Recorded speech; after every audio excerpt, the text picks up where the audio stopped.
Ezra Levant here. I am back in Ottawa, back at the courthouse, back for another day of the trial of Tamara Lich, the leader of the truckers, and her co-accused Chris Barber.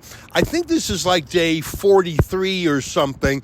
It is by far the longest running mischief trial in Canadian history, and indeed the entire Commonwealth. It's not that complicated a case. Mischief is the most minor crime in the criminal code. It's the kind of thing typically used for vandalism or kids messing around. Usually a judge just says, "Don't you do that again. I don't want to see you in my court again," and it's over. But you see, it's just the pretense of a trial. This is actually the punishment itself. The process is the punishment.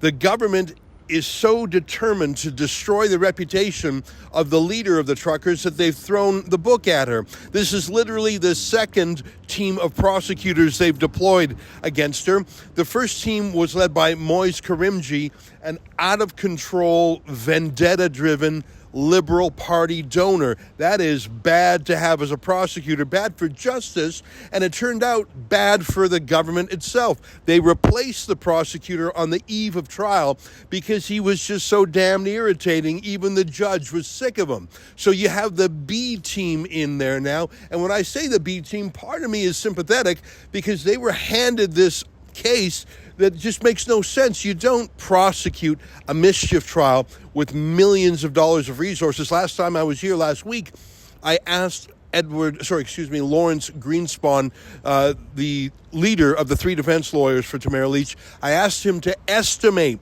how much money the government has spent going after Tamara Lich. And between the prosecutors, the court system, and the police, he said it was between $5 and $10 million.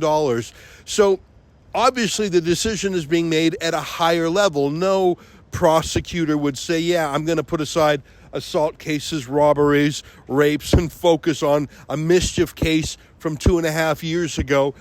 That's a political decision, not a legal decision. And in that way, it's obviously an abuse of process. It's a shame. And by the way, although it was Justin Trudeau's Emergencies Act, it's Doug Ford's provincial attorney general that's calling the shots behind this prosecution, so shame on them as well.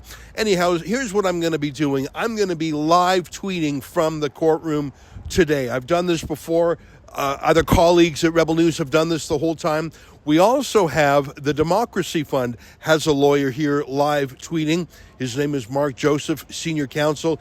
Between him and the rest of the Democracy Fund, they've been live tweeting this entire trial as well.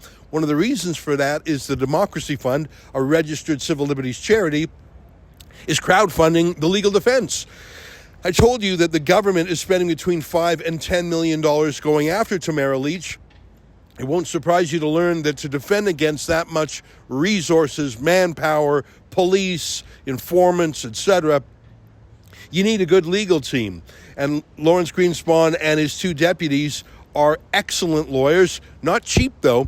In fact, I don't think that anyone would be in a position to fight against that much government. If you were a person of ordinary means, there's no way you could muster the $500,000 it would take to hire a three-man top criminal defense team. But if you were very wealthy, you wouldn't do it either. If you spent your entire life building up a life savings of $1 million or more, you would not blow it all on a defense of a mischief file. You would just plead guilty, take the rap on your knuckles. I mean, Tamara Lich has already done 49 days in jail. There's no way the penalty, if she's convicted, will be more than that. So if you're poor or regular, you would never be able to hire a top defense team. And if you're wealthy, you never would choose to do so. Only through the phenomenon of crowdfunding is it possible. And that's what the Democracy Fund has done.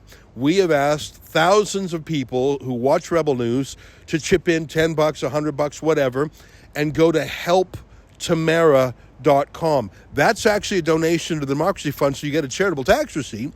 And together, enough people do that, we can hire this top-notch team. Hopefully, we'll be able to scrum the legal team either during the lunch break or after trial today. Lawrence Greenspan isn't just a great lawyer, he's a natural teacher. And one of the things I like best about this trial is how he has won over people from the media, even people, for example, at the CBC or Canadian Press who would not normally be sympathetic to Tamara Lich and the truckers. They can see in Lawrence Greenspan one of Canada's leading criminal defense minds. And when he says something, they know he's not saying it for partisan reasons. I assume he's a liberal, as most people in the criminal defense bar are, but he's an honest expert, and I think he really has won the respect not just of the gallery and the media, but of the judge as well. When I was here last week, there was some argument between the judge and the prosecutors over a particular case from 14 years ago and what it meant. And Lawrence Greenspan, Tamara Lich's lawyer, piped up and said, "Your Honor, that was my case that I ran as a lawyer." So he truly is an expert. He has a good rapport with this judge. I think he has the respect of the judge. Based on what I saw last week, I think the judge is losing patience with the prosecution. But you don't want to read too much into just the judge's demeanor because, of course, in the end, they make the decision based on facts and law.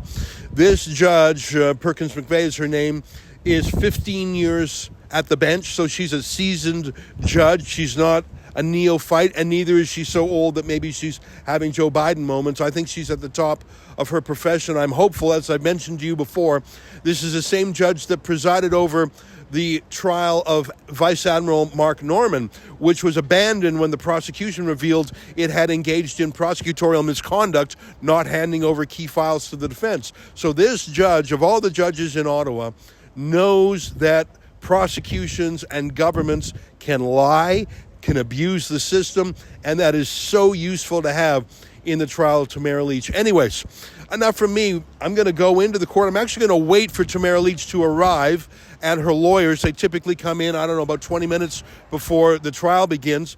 Then I'll be in the trial live tweeting on my Twitter feed, which is simply my name, Ezra Levant. During the lunch break, I'll film a little video update, and I'll do so afterwards. I'll be here all day. I'm going to try and nab Mark Joseph for a little interview, and same with Lawrence Greenspan if he's available.